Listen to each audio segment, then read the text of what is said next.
தமிழ்நாட்டில் ஒரு அதிர்ச்சிகரமான ஒரு சம்பவம் ஒரு மருத்துவமனையில் நடந்திருக்கிறது.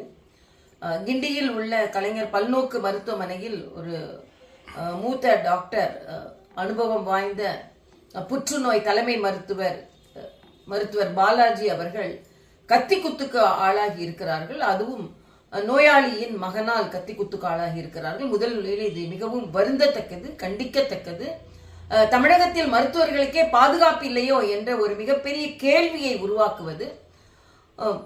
எந்த விதத்திலும் மருத்துவர்கள் பாதுகாப்பற்ற சூழ்நிலையில் பணியாற்ற முடியாது. அதனால் அரசாங்கம் முதலில் மருத்துவர்களுக்கு ஒரு பாதுகாப்பான சூழ்நிலையை ஏற்படுத்த வேண்டும். அது மட்டுமல்ல, 2008 ஹாஸ்பிட்டல் ப்ரொடெக்ஷன் ஆக்ட் என்ற ஒரு சட்டம் நமது தமிழகத்தில் இருக்கிறது. ஆனால் சட்டம் முழுமையாக நடைமுறைப்படுத்தப்படவில்லை என்பதுதான் மருத்துவர்களின் ஆதங்கம்.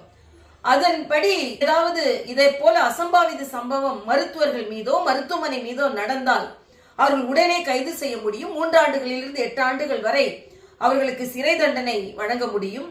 அவர்களுக்கு பிணையில் வெளிவர முடியாத தண்டனை கிடைக்கும். ஆனால் இதுவரைக்கும் 10க்கு மேற்பட்ட இத்தனைய நிகழ்வுகள் தமிழகத்தில் நடந்திருந்தாலும் யாருமே தண்டிக்கப்படவில்லை. ஆக இந்த சட்டம் முழுவதுமாக நடைமுறைப்படுத்தப்படவில்லை என்பது மருத்துவர்களின் ஆதங்கம். அதே போல இந்த மருத்துவமனையில் முழுமையான ஒரு பாதுகாப்பு இல்லை, சிசிடிவி கேமராக்கள் இல்லை, நோயாளிகளும் கூட யார் வருகிறார்கள் என்பதற்கான ஒரு கண்காணிப்பு இல்லை. இவையெல்லாம் இல்லாமல் மருத்துவர்கள் பாதிக்கப்படுகிறார்கள் என்ற செய்தி கவலை அளிக்கக்கூடியதாக இருக்கிறது. அதே போல கிரீவன்ஸ் கமிட்டி அப்படின்னு சொல்லிட்டு தனியார் மருத்துவமனைகளில் எல்லாம் இப்பொழுது ஏற்படுத்தப்பட்டிருக்கிறது. முதலில் அரசாங்க மருத்துவமனையில் கூட இது நடந்து கொண்டு இருக்கிறது.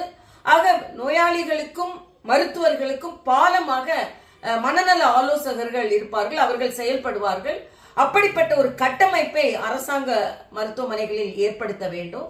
அரசாங்க மருத்துவமனைகளில் மருத்துவர்களுக்கும் பாதுகாப்பு இருக்க வேண்டும், நோயாளிகளுக்கும் நம்பிக்கை ஏற்படும் அளவிற்கு சிகிச்சை இருக்க வேண்டும்.